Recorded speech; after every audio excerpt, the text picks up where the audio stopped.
Maafkan kami. Tunggu. Kenapa? Maafkan kami. Maafkan kami.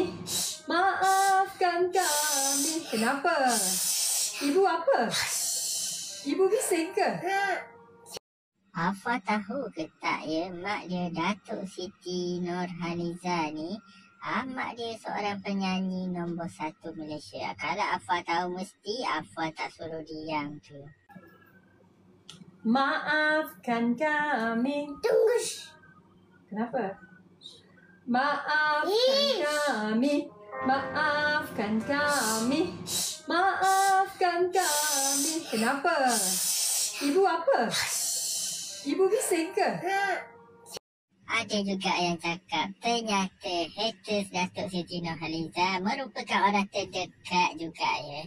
Rasanya mungkin Afa dah selalu dengan Datuk Siti nyanyi ya. Sebab itulah Afa dah bosan agaknya dengar ya.